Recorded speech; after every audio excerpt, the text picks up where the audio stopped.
Welcome back, guys, to the No Filter Friday show. I, of course, am John Knopick. Thank you guys very much for tuning in, be it either on the podcast feeds or through our YouTube as well. Greatly appreciate you guys joining me on another week inside this crazy world that we are currently living in. Getting stranger by the day, it seems. But thank you guys so much for hanging in with me. It's much appreciated. Yeah, we've gone over the last several episodes. We dove into everything wrong with the world, solutions, and things like that. Last week, we decided to take a little break from all of that and look into the nostalgia aspect, since last week was our nation's birthday on Friday, July 4th. And now this week, I decided I was looking at possibly doing an AI-themed episode, but I'm still in the process of trying to find a good co-host, or potentially maybe doing a collaboration and having several people and actually creating an actual crew for our show instead of just one co-host, having 3 or 4 of us running this crazy chaotic space here. So I'm still in the works for that. If you are still interested and haven't reached back out, NFFSHOW on all social media platforms. November Foxtrot, Sierra Hotel Oscar Whiskey, for those of you in the military or veterans with the phonetic alphabet experience. NFFSHOW. Reach out to me if you're still interested in becoming a potential co-host, or if you'd like to see about maybe becoming a co-host with several other people, and we could possibly get together and see if we could put a whole crew on this and make it even more chaotic than it already is. But for this week's episode, I decided to go into a little different direction. As I said, I was thinking about doing the AI-themed episode. That most likely will be coming next week. It takes a little more of an undertaking compared to these normal episodes that I've been doing, because that one we're going to have a lot more images and videos and audio clips and a much bigger production than what we have been doing here over these last 6, now 7 episodes. Musical-themed episodes down the road as well. But for this week's episode, I decided to dive into a topic that is near in a topic or profession or whatever you want to call it, that is near and dear to my heart. Something that has been a part of my life, a staple of my life for over 40 years. And that, of course, is crocheting and everything regarding needlepoint. Yeah, I'm all about that needlepoint, guys. You know, get me a crochet setup or throw pillow and I'm good to go. Of course, if you know me or know anything about me or have seen any of my posts on social media platforms, you'll see that one of my all-time favorite loves is professional wrestling and everything tied to it. And yes, this will be a topic that some people will cringe about and give me a guff on, and that's totally fine. Again, as I said, this is a safe space. It's unfiltered. I'm unapologetic. I'm unbothered. And this is unedited. So, you know, professional wrestling is obviously not everyone's cup of tea. Other people like, soap operas. They like their shows, their reality TV shows, like, the Kardashians or the Real Housewives of Beverly Hills or things like that. And that's fine. More power to you if you're a big fan of those reality television type programs. I myself have been a professional wrestling fan for over 40 years. My origin story dates all the way back to 1984 when my father actually was a wrestling fan too. And he always claims, oh, you already know this is all scripted and but he still watched it anyways.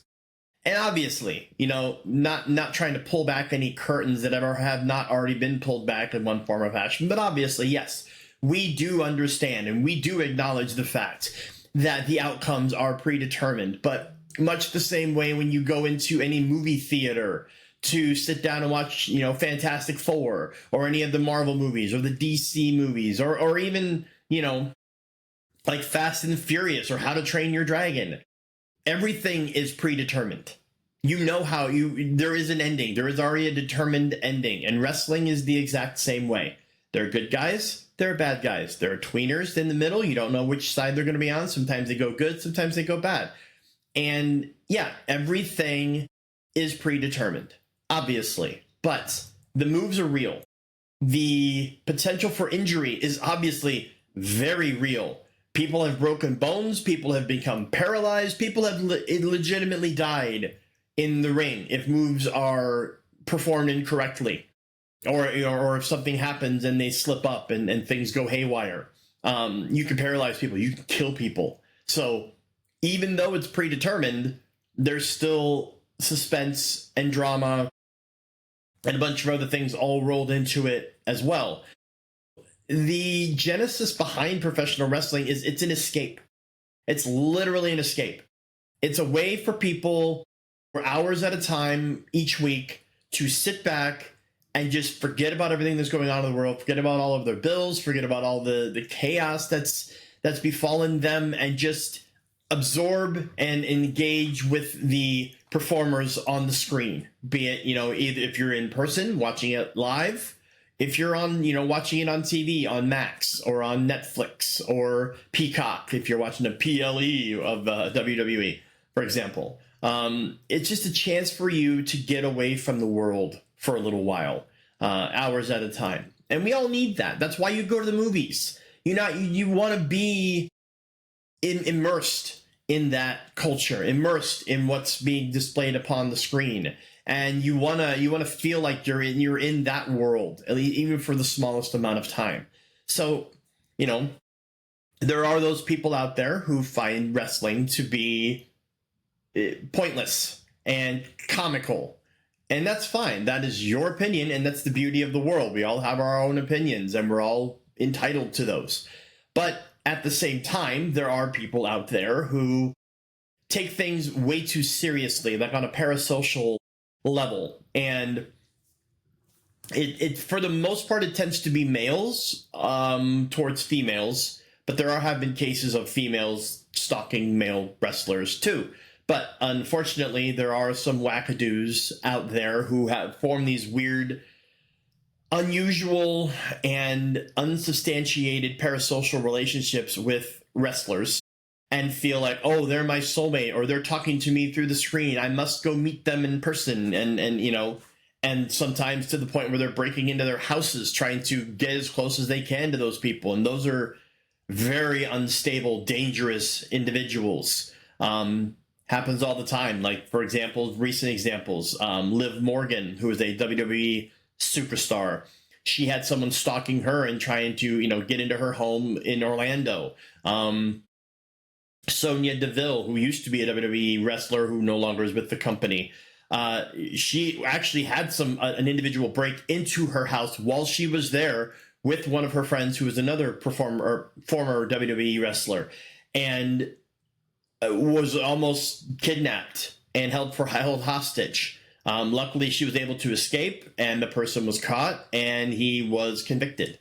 And there was another instance where an individual, it wasn't even someone stalking a wrestler, but it was stalking the company. There was a gentleman who felt like he was the greatest, going to be the greatest wrestler of all time, and he went outside the performance center in Orlando and refused to leave when they told him, hey, you've been trespassed, we don't feel comfortable you being here, you need to leave. He wouldn't leave and ended up being shot by police. So yeah, I mean, it is a way to escape things, but at the same time, unfortunately, some people take things too far and too seriously, and because of that, bad things end up happening or can happen. So yeah, I mean, it is a profession, it's something that, again, it's part of my DNA and has been for 40 years. I've been to many events, some I will be covering here in this episode. I have friends that are in the wrestling industry, both performers as well as commentators, as well as like YouTube personalities, internet personalities that cover wrestling. I love it. Would I ever consider being a professional wrestler? No. I don't have the body makeup for it. I don't have the mental fortitude. I mean, I could probably cut a really good promo given the opportunity. But I could never see myself doing the moves they do. And I'm in my mid 40s. I would be on the the tail end of their what they're looking for as far as athletes go, because now they're looking more younger and younger, in the 20s and 30s. So if you were in your 40s and you were in professional wrestling, you most likely have already been part of the business for at least a decade or two. You wouldn't just be coming in fresh in your mid 40s. They, especially with like WWE and AEW and all of the bigger named companies out there, they're looking for the young, built, jacked people that they can build around for years and decades. You could probably, I mean, I'm like I said, I'm 45. I could probably get in on some like indie promotions and things like that. Do some like in wrestling in high school gyms or, you know, cafeterias or, you know, bingo halls and things like that. But I would never be able to make it to the mainstream. So that would be something that I would never aspire to try to do.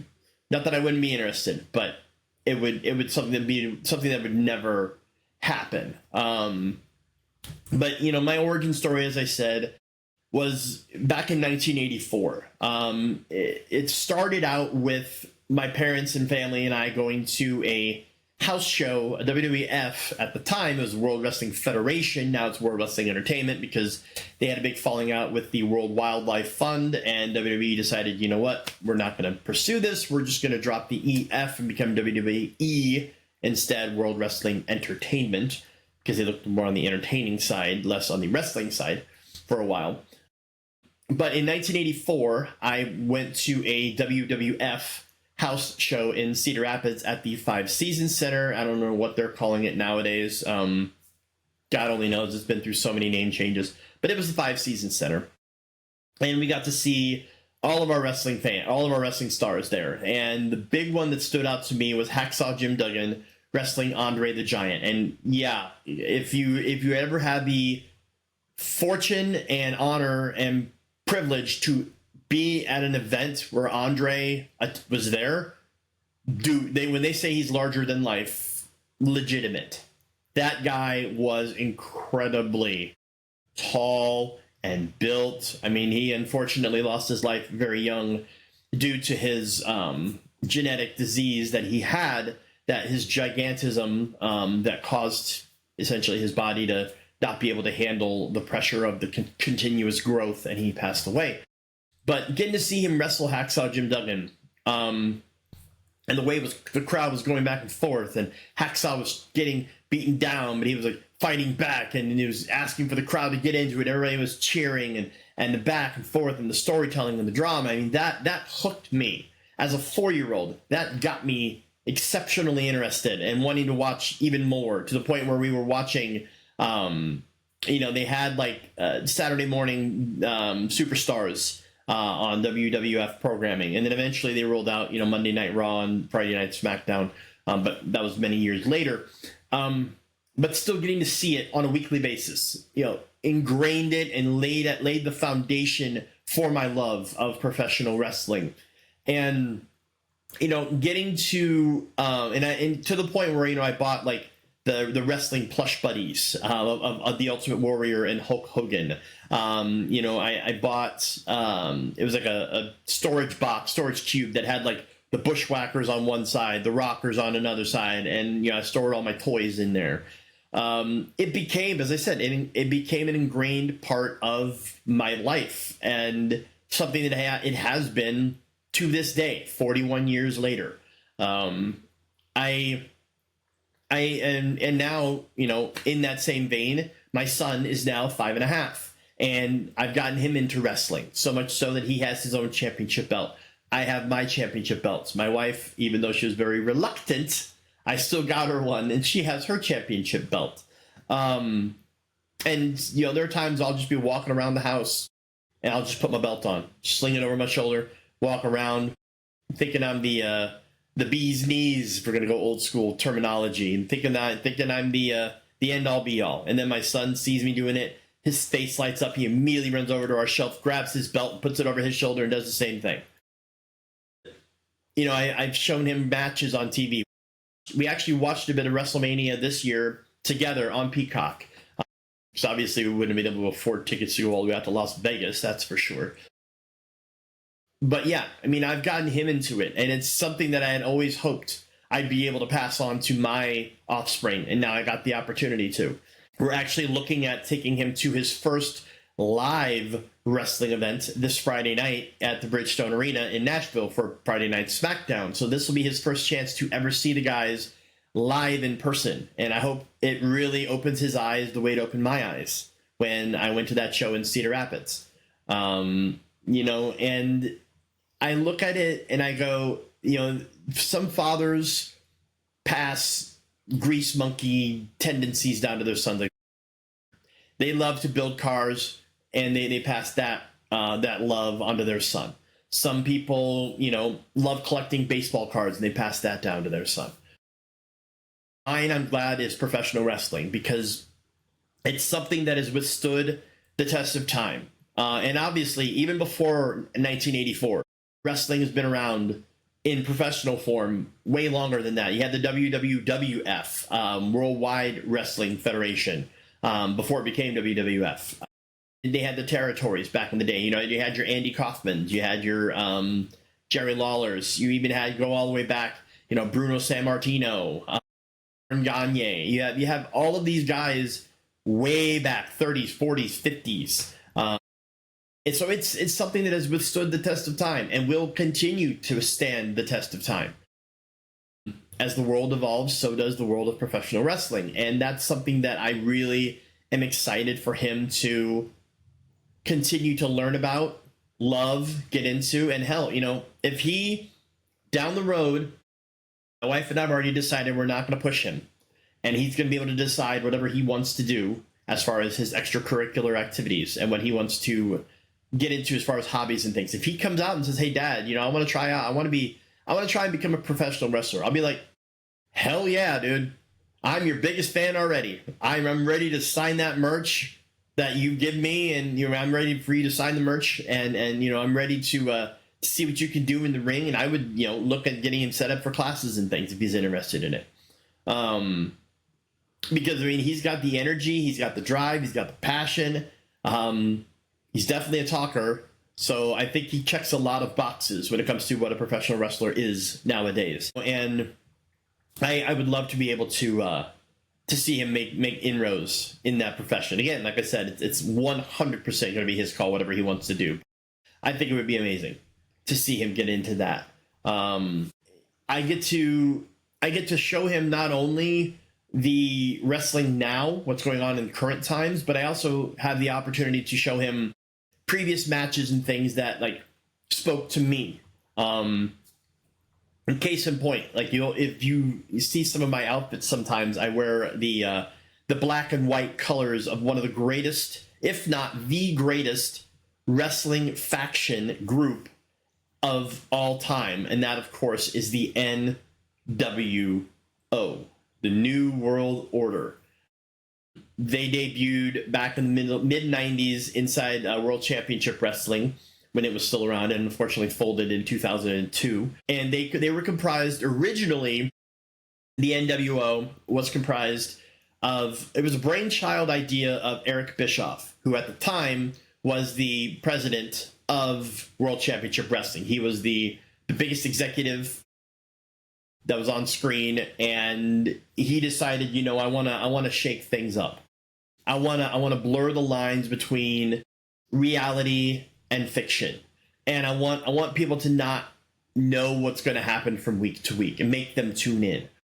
So he knew that there were a couple contracts coming up on the WWF side, and that were the contracts of Scott Hall and Kevin Nash, and both of them were basically not wanting to re-sign just because they felt like they weren't getting the best deal. So Eric, with the blessing of Ted Turner, who is the owner of World Championship Wrestling and Turner Sports, said, "Hey, you know, you got an open checkbook here, dude. Bring in whoever you want to get our product really taking off." So Eric reached out to Scott and to Kevin and said, "Hey guys, you know, I'm looking at building this new faction and really turning this company and the professional wrestling world as a whole on its ear. Are you all interested?" And they're like, "Absolutely."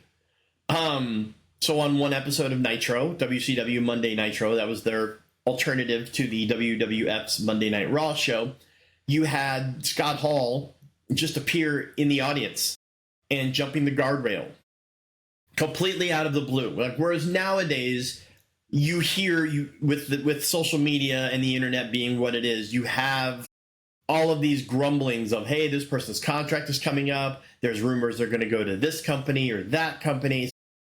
Surprise shock debuts are not as commonplace, unfortunately, nowadays as they were back in those days.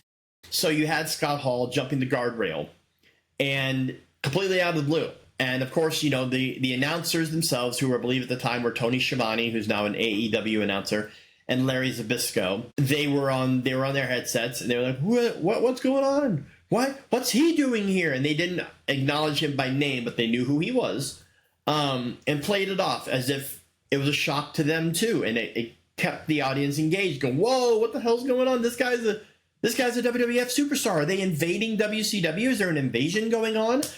And then you have Scott get in the ring and cut his iconic promo. He's like, you know, and his words were, and I quote, everyone, you know who I am, but you don't know why I'm here. And from that moment on, that kicked off the invasion angle, what we thought was an invasion angle. And Scott kept appearing on WCW programming and talking about, you know, hey, this is where the big boys play, huh? And basically saying, we are coming, we're taking over. And then he's like, you know, he wanted to have a match. He wanted to have a tag team match, came and approached and confronted Bischoff about it and said, hey, you know, get two of your guys. You get Sting and you get Macho Man. And I got my guy. And Eric's like, who's your guy? I don't see anybody. Who's your guy? Eric and Scott points. Eric turns around, looks up, and there's Kevin Nash, looking very, very, very intimidating, looking down at him. And he basically said, you know, this, you know, the measuring stick has just changed around here, pal. And, you know, and they proceeded. And then later on, they had a pay-per-view called The Great American Bash, where they again confronted him, said we want our match and things like that. And Eric's like, I can't do it. And they're like, you can't do it. And then Kevin Nash power bombed Eric off the stage. And then they finally ended up having a match, the tag team match of what they called themselves the Outsiders, Hall and Nash, against Sting and Macho Man, with Lex Luger, because they wanted to do a 3-on-3. So they had their three guys on the WCW side. The Outsiders had their two. And they're like, well, who's going to be the third man? Who's the third guy? Who's the person on their team? And it was originally a handicap. It started out as a handicap match, the 3 versus the 2. Everything broke down. And then at the time, Hulk Hogan was the red and yellow. He had already moved over from WWF into WCW. He was American. He had American Made was his theme song. And everything broke down in the match, and then Hogan comes down to the ring, and everybody's like, Hulk Hogan's here! And it was Dusty Rhodes, Bobby the Brain Heenan, and I believe it was Tony Schiavone. Those are the 3 on commentary. And Dusty's like, Hulk's in the building, baby! And Bobby the Brain Heenan, one of the greatest mouthpieces of all time in the history of professional wrestling, rest in peace, Bobby, said, yes, but whose side is he on? And they're like, what are you talking about? Hogan gets in the ring. Everybody's thinking he's going to clear house and take out the Outsiders. Instead, he shoves referee Randy Anderson aside and drops the leg on the Macho Man, and boom. The third man has been revealed, Hulk Hogan. And that's where the NWO was officially born. And all of the trash was thrown into the ring. You had Mean Gene Okerlund coming in for an interview. And Hogan's like, this is the new world order of professional wrestling. And he basically cut a very scathing heel promo. And everybody was just totally blown away. Like one of the biggest swerves and heel turns in the history of the business. And there was tons of garbage being thrown in the ring. And that kicked off one of the greatest factions in the history of professional wrestling. One that I still love to this day. Unfortunately, though, as time went on, they continued to bring in new members, defectors from WCW into NWO, and it just got bigger and bigger and bigger. And they even had their own pay-per-view one event was completely the NWO. It was called NWO Sold Out. And it was the only time that the WCW pay-per-view was hosted by a different entity in this case. It was the NWO, and it was everything NWO. Everything was in black and white. Everything was 100% NWO, and it was all NWO biased. And it actually took place in Cedar Rapids, Iowa, at the Five Seasons Center. My best friend Matt had the pleasure and the opportunity to go to it, and he had an absolute blast. And I still watch that pay-per-view from time to time, just because I loved the production value of it. I loved how everything was set up. It was just incredible, top to bottom. But like I said, unfortunately, they kept bringing in more and more members, and then they tried to outsource ahead. They tried to have like NWO Japan, NWO different countries. They even tried to do like a little NWO Nitro, like they were taking over Nitro, and it just got too big. And then eventually they split into NWO Hollywood, which is the black and white brand, and NWO Wolfpack, which was Kevin Nash's red and black lead brand. And then they had a big blowout and everything blew up. And then they eventually, around 99, 2000, they tried to rekindle the NWO with Kevin Nash, Jeff Jarrett, and Hogan.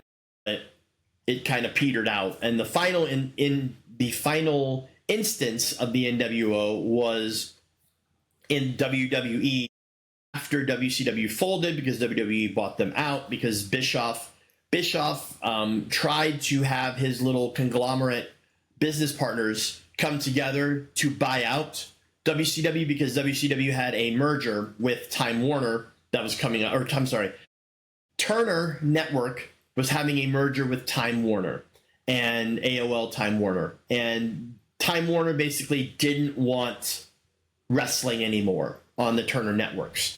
So Bischoff was trying to get his business partners together to buy WCW so they could shop it onto a different avenue and continue the company to keep it going. Unfortunately, Vince McMahon and the WWE outbid them, and WCW was sold to WWE, and WWE absorbed everything. And for the time, for a little while, they were the only wrestling company in business. And WWE tried to do their own little invasion angle with WCW and ECW, which was another amazing, incredible wrestling promotion run by Paul Heyman, which unfortunately, again, absorbed and fell off right around the same time, 99, 2000. But the last instance of the NWO was when Hogan, Hall, and Nash came in, as Vince McMahon was saying, "I'm tired of WWE. I built WWE. I'm going to kill it by injecting it with a dose of poison." And then he turns in his chair and shows the NWO logo. And Hall and Nash and Hogan show up, and they did a little thing, but it ended up not really amounting to much. I mean, they had a couple pay-per-view matches where they had some feuds with Stone Cold Steve Austin and The Rock, but that was it. And unfortunately now, Scott Hall is no longer with us. He passed away, and yeah, it was very sad. I mean, he was battling health things for quite a while, and they were hoping he could hold on, but unfortunately he didn't. So now it's just Kevin Nash and Hogan of the original two remaining of the NWO. They still have a lot of the other guys that were joined. They're still around too, but not in that sense. But yeah, I mean, this like I mentioned to you, this is something that went from an idea and a thought in 1996 all the way to 2000. I think it was 2003 was when they their last appearance. So it was about 7-8 years that it lasted in some form or fashion. It was heavy into WCW for many years, and that's the thing, you know. Professional wrestling, if it's done right and the storytelling is done right, you can sustain things for many years.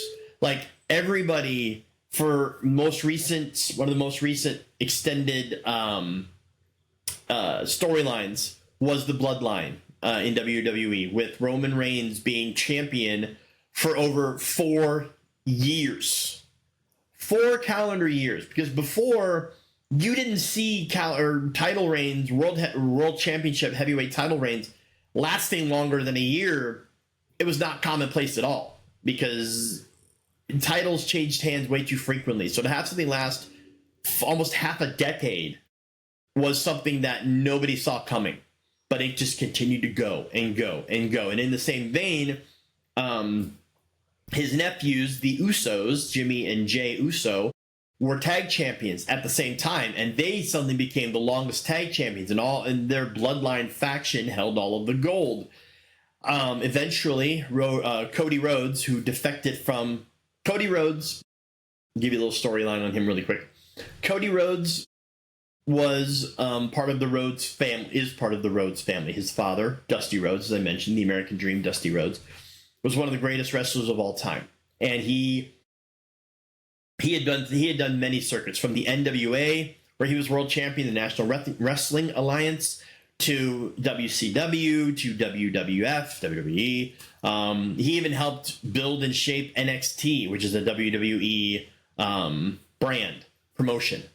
And he had his main two sons were Cody and Dustin, both of which were in WWE. Cody was in there as Stardust. He was also in as Dashing Cody Rhodes. Dustin Rhodes, you might, if you are a wrestling fan, and I hope you are, if you're listening to this and have been listening, thank you so much for listening. Dustin Rhodes, of course, was most famously known in WWEF as Goldust. And then he went over to WCW briefly, and he went into a horrific gimmick called Seven, which lasted like one episode of Nitro, where he came down in this like black trench coat, white, total, his entire head was shaved bald, and he was painted white. And he comes down and he cuts a promo in the ring going, "You got me dressing up, looking like Uncle Fester." And he's like, "I am not doing this crap." And he basically walks out and he quits. But Cody was in WWF, WWE, and for a long time. And then he left the company, and he has his friends who are known as the Young Bucks, Nick and Matt Jackson, and his other friend, Kenny Omega, who's, again, one of the greatest wrestlers of all time. And if you ever watch one of Kenny's matches, you would agree with that. And Hangman Adam Page. And the five of them were called the Elite. And they formed what was called the Bullet Club in New Japan Pro Wrestling. And after that, they were approached by Tony Khan, who is his dad owns the Jacksonville Jaguars. And they said, "Hey, we're looking at getting into the wrestling business." Tony Khan said, "Yeah, and we're looking to start up a wrestling promotion. We want one that's going to compete with WWE and is going to provide an alternative, an actual wrestling alternative. And we want you guys to help us build it." And the five of them created what is now called All Elite Wrestling. And it's been around for just over 5 years. They're going to have their main big pay-per-view called All In this Saturday at Globe Life Field in Arlington, Texas, home of the Texas Rangers. So Cody Rhodes left WWE, joined All Elite Wrestling, helped them build that from the ground up. And then after that, essentially when his contract was up, he decided, he didn't want to re-sign with them. So in the world of wrestling, is never say never is one of the biggest catchphrases. And in this case, he actually ended up coming back to WWE as the American Nightmare. And they let him keep his theme music he uses now. They let him keep his graphics that he uses now. And the whole big premise behind it was, will Cody finish his story? Because no Rhodes member had ever held the World Heavyweight Championship in WWE. Dustin never did. Cody never did. Dusty never did. And that was the whole big genesis behind Cody's return, was to finish his story. And at the time, Roman was the top guy. Roman was the man on top of the mountain and had been for years. At WrestleMania 40, he wrestled Roman to try to topple him and take over and finally end the reign of terror, but failed. Unfortunately, he lost. And the next year, which was last year's WrestleMania 41, which was held in Philadelphia at the home of the Philadelphia Eagles, Cody was finally able to finish his story. And now, he finally won the world championship and ended that 4-year reign. And that moment when Cody Rhodes finished his story, and I need to give you guys a little context on this. It re-energized me with professional wrestling. It gave me, and professional wrestling I will always love, I will always follow, I will always watch.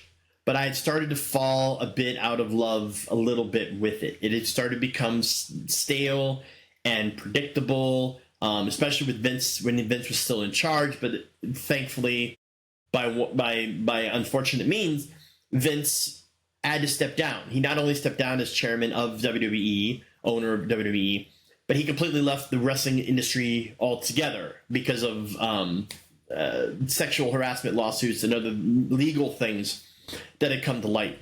So when he left, Paul Triple H, his character's name was Triple H, but his real name is Paul Levesque. He took over because he's currently married to Stephanie McMahon, Vince's daughter. So Paul came in and has been doing an incredible job of getting back into the storytelling and trying to keep us guessing from week to week and keeping storylines fresh. And one of the biggest things was WrestleMania 41, the main event, Cody versus Roman, part 2. Roman had his bloodline behind him, as he would expect. He had the Usos. He had Solo Sikoa, which is Jimmy and Jay's brother. He had all of them watching his back. And they were like, Cody's going to get screwed again. He's going to lose. But instead, Cody had his own Avengers there to help him. And Cody had, when Jimmy and Jay showed up, they started battling. Actually, let me take that back. Jimmy and Jay were feuding at this time. So when Jimmy came down to help Roman, Jay came down and fought Jimmy off. So like, okay, that clears that person out of the way. And then Solo Sikoa showed up to help Roman. And they're like, this is how it's going to end. Roman's going to retain. And then out of the behind the curtain came, at the time, John Cena, who, again, was one of the greatest baby faces, good guys of all time in WWE history and almost wrestling history. He came down, he fought off Solo Sikoa. And everybody's like, yeah, way to go. And then all of a sudden, boom, out comes The Rock, who is related to Roman. And everybody's like, holy S, because we hadn't seen John Cena and The Rock together eye to eye in the ring since, I believe it was WrestleMania 28 or 27 or 28. So like 14 year since they headlined a WrestleMania in Orlando and then in MetLife in New York. So they hadn't been together eye to eye in a ring in a long time. So that was a holy S moment for them. And The Rock eliminated Cena, gave him his rock bottom, and everybody's like, oh no, Roman's going to win now. And then all of a sudden, everybody was expecting, and again, this is social media saying, Austin is going to show up, and Stone Cold's going to make an appearance, and he's going to help Cody win. Austin didn't make it because apparently what they're wanting to offer him financially didn't work for him. So instead, you hear gong, gong. Everybody knows what those gongs symbolize, and that is The Undertaker. And everybody, 70,000 strong in Philadelphia, millions watching worldwide, all started saying, holy yes, holy yes, holy yes. The lights come back up. Undertaker standing right behind The Rock, who's not looking at him, with this look on his face like, you dead now. Turns around, Undertaker choke slams him in the ring, and immediately lights go off, comes back, and then there's nothing. It's everybody. And in between this as well, before The Rock and The Undertaker have the little thing I forgot to mention, you hear the Shield's music, because Roman was part of a faction called the Shield, where it was Roman Reigns, Seth Rollins, and at the time he was called Dean Ambrose, but his name's actually Jon Moxley now. He's in AEW. He's their world champion. So you heard the Shield's music, and they were like, "What? Whoa, whoa, whoa, whoa, what's going on?" Because Moxley was part of AEW at the time. They're like, "How can he be here? How is he here in the WWE ring if he's an AEW star?" And the Shield music hit, and it turned out it was just Seth Rollins trying to get Roman back for what Roman did to him, and Roman fended him off. But once The Undertaker chokeslammed The Rock and the lights came back on, it was just Cody and Roman in the ring. And Cody and Roman getting ready to spear him. Cody blocked him, kicked him, gave him one crossroads, which is named Cody Rhodes' finishing move. One crossroads, picked him up and did a second one. And last year, WrestleMania, he tried to do the third one, but got blocked and he lost. This time, he hits the third one, and he covers him, pins him. 1, 2, 3. Cody Rhodes has finished his story. And you hear Michael Cole on commentary as the referee's counting the pin going, "Finish the story." The roof, there's not even a roof on the building where the Eagles play, but if there was, that roof was blowing off. Everybody screaming, crying, tears in their eyes. At the time, their ring announcer was Samantha Irvin, who no longer works for the company. She was even crying. And she's like, "Here is your winner and new undisputed WWE World Heavyweight Champion, the American Nightmare, Cody Rhodes." And she's crying the entire time. And everybody's all emotional and choked up. Even the announcers are like, "This is what makes wrestling beautiful. Wrestling is back. This is what makes wrestling what it is." And just sitting here saying those words, I'm getting goosebumps right now. That got me back into it. That is Americana. That is professional wrestling. That, if you had never seen it before and you learned about the story and you watched it, you would be hooked. And it was one of the most beautiful things I'd ever seen in a wrestling match and an outcome, and it totally revitalized my love for professional wrestling. So yeah, I mean, again, like I said, guys, it's something that's huge to me, and it's something that I feel is going to be as big of a part of my life as it is going to be for my son's life, and I can't wait to show him more and more about wrestling and what wrestling is, and now, with All Elite Wrestling, you've got alternatives out there. You have legitimate alternatives. Not only do you have All Elite Wrestling as a solid alternative, and I've been to some of their pay-per-views and I've been to their live events, but you also have another company named Total Nonstop Action, TNA Wrestling. They used to be called Impact Wrestling briefly, but they went back to TNA. And they've been around a very long time. They've been around, I want to say, actually since 2001. Or thereabouts. They were around before then. They were NWA, TNA, but I mean, the TNA itself has been around a very long time. And they, again, are another alternative. And the weirdest part was, back in when Vince McMahon was running WWE, he was hell-bent on, initially, because wrestling was in a bunch of territories. It wasn't just a couple companies overseeing everything. You had territories in the Northwest. You had territories in the Northeast, in the Midwest, in the Mid-South, up in in the West, on the West Coast. You had all of these different territories that were run by different promoters. And unfortunately, WWE, Vince, when his dad sold him the company, Vince is like, oh, his dad had all these working agreements with all of these territories. Said, hey, we won't try to buy you guys out. You guys are free to run your stuff. We're just going to do our stuff. And, we might reach out to you for some agreements to have some of your stars appear on our programming, things like that. But when Vince Jr. Bought out the company from his dad, he immediately started gobbling up all the promotions. He wanted it to be just WWE being the only show in town. And to the point where, it was forbidden, essentially, to ever, and it was a pipe dream to ever think that, WWE, they'll never partner with TNA. They'll never partner with, WCW or ECW or anything like that. And there were times where Vince, back in the mid-90s, would throw, like, ECW a crumb and have some of the ECW guys appear on WWE programming and vice versa.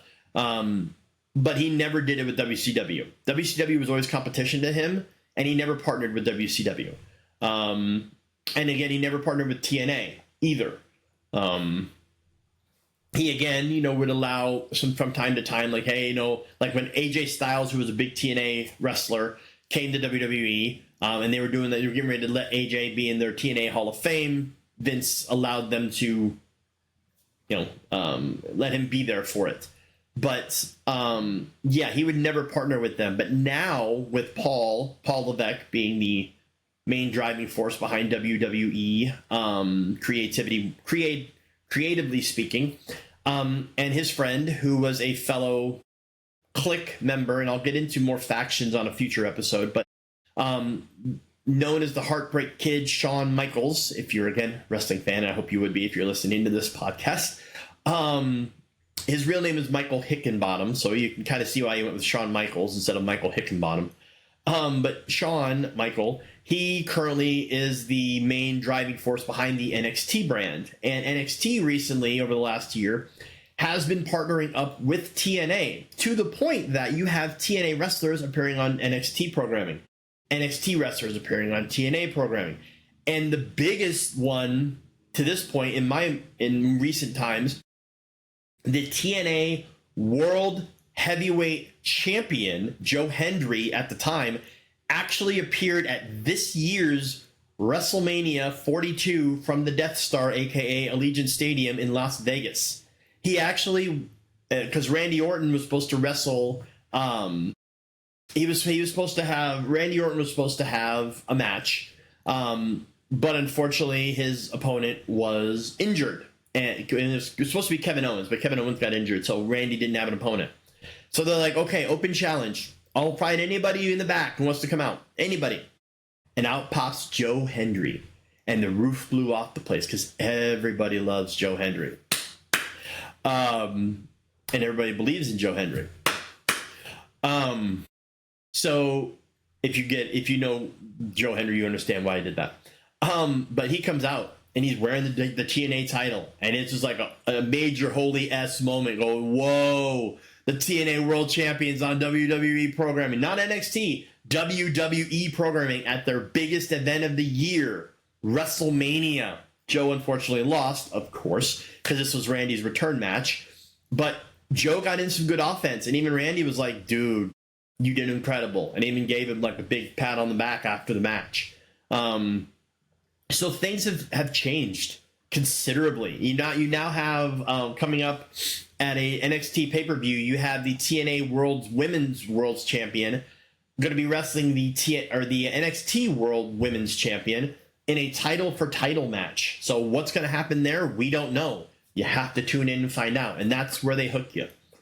And that's, again, like I said, this is why I love professional wrestling. And I wanted to get into like my Mount Rushmore of male and female wrestling stars.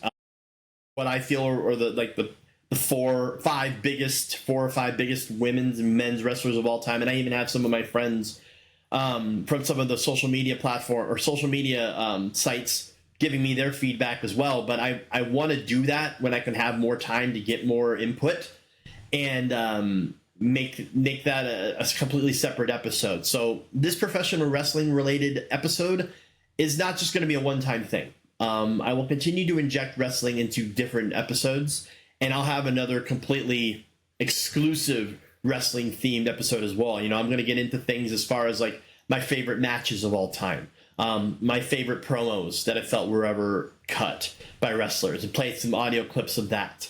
Put in, again, like I said, my Mount Rushmore of male and female wrestlers as well, and get your guys' feedback. So that is my call to action to you guys for this week's episode. If you are a wrestling fan, and I really hope that you are, considering you're listening to this episode, so again, thank you very much for that. I want to know. I want your Mount Rushmore.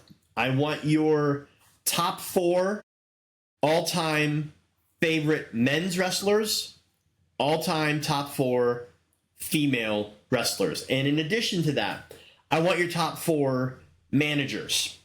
I want to know who you feel were the best mouthpieces for the performers themselves. So I want to know your top 4, your Mount Rushmore of male wrestlers, your Mount Rushmore of female wrestlers, and your Mount Rushmore of managers. So send those to me, please. NFFSHOW on all social media platforms, or on comment on this. This is going to be clipped into one of the reels that I'm going to be putting up on TikTok and YouTube and Facebook and Instagram. So comment to me on here on this reel.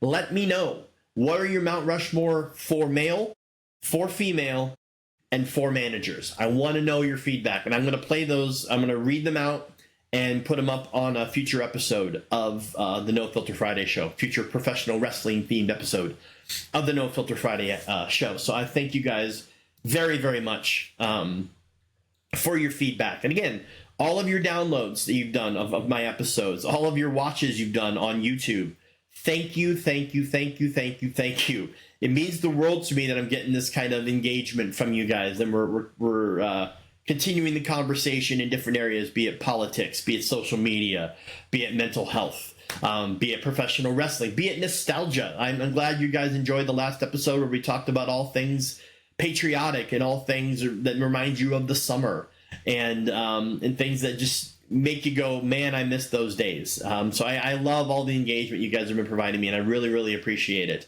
And as I said at the top of the episode here, still looking for that co-host and potentially building out an actual show with 3 or 4 people. It might not just be a 2-person thing here. We might get to 3 or 4 possibly if we have a good cohesive unit that we come together and can meet up on and record our things and talk and just bounce things off of each other from week to week. So if you are interested, again, I'm taking emails right now, NFFSHOW on social media, or you can reach out to me. If you want to send me an email, you can do that too. That email is actually info@knopickmedia.com. That's INFO at KNOPICKMEDIA.com. So info@knopickmedia.com. Feel free to shoot me an email. Say, hey, I'd love to be a co-host or part of your team. Here's my background. Here's what I'm interested in. Here's my takes. And if you want to put an audio clip in or a video clip, feel free. I listen to all of them and I give feedback, and I can't wait to hear from you guys. But for now, I'm going to wrap up this episode of the No Filter Friday show, professional wrestling themed episode of the No Filter Friday show. Thank you guys again so much for listening, for tuning in. If you're listening on all podcast feeds such as Podbean, Spotify, Apple, iHeart, Amazon, wherever you're getting your podcast feeds, thank you very, very much for the listens and the downloads. Or if you're watching me on YouTube, thank you guys very much for the views and the comments as well. Subscribe, talk to me. I'm on X as well. I'm on Instagram, as I said, TikTok, Facebook.